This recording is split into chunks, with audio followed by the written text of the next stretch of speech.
What's up, soldiers? Chris here, CaribbeanPod.com. Always a pleasure to have you all here in the kitchen with me. Another meat-free Monday.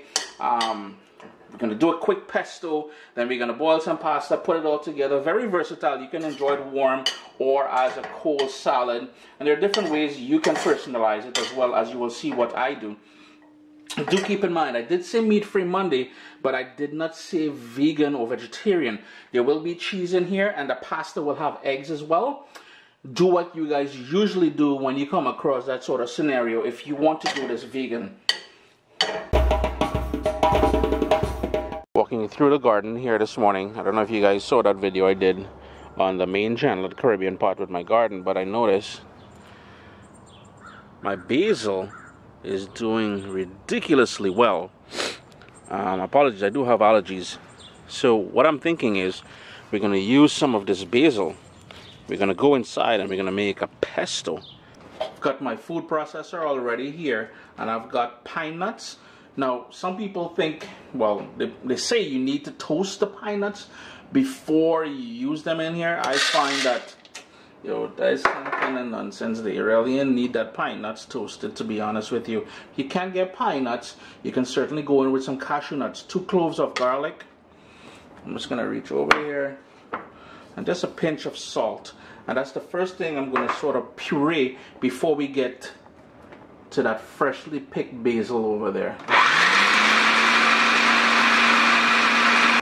Just going to scrape down the sides a bit. And then you want to pack in all that basil in there. Then you want to pulse that again. Not pulse, but puree it. Next up, I'm going to go in with some olive oil.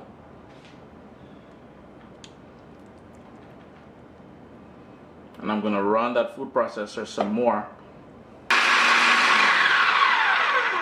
And the final ingredient to go in here now is some cheese, and this is Parmesan cheese. You want to rock some Romano in there as well. It would work ideal.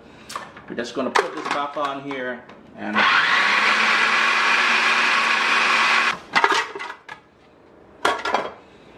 there you go. It's that simple. We've got a lovely pesto.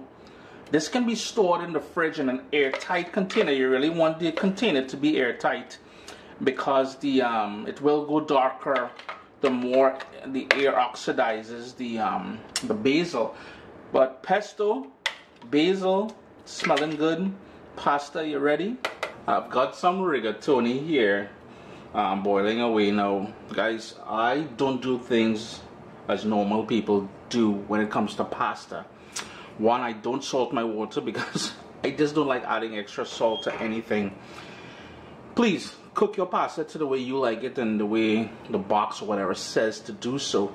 The second thing I don't do the traditional way is I don't do al dente. I like it beyond al dente. Anything that sticks sort of gritty on my teeth kind of thing, I totally dislike it. So it's just coming up to well, it's boiling. I'm going to give it about a minute or 2 more, and then we're going to put everything together.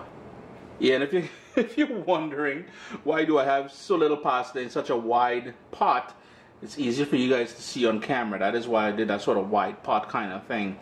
And 2, I'm cooking for myself, so I'm not trying to overkill the pasta kind of thing. So what I will do is I will enjoy some warm, because I like this warm. And I'm also, whatever is left back, I'm going to put in the fridge. It makes for a great chilled salad as well too. So we're doing 2 things here pretty much. Just done drained it. It's cooked to my liking. And we're going to do a few things here. First thing, I like it a little bit spicy, so I'm going to go in with some pepper flakes. Totally optional.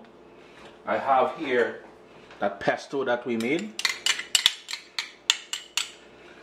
And I like doing this in the pot here because the warmth of the pot and the pasta helps me to work this pesto in really nice, and it brightens up the flavors of the pesto as well, in my humble opinion.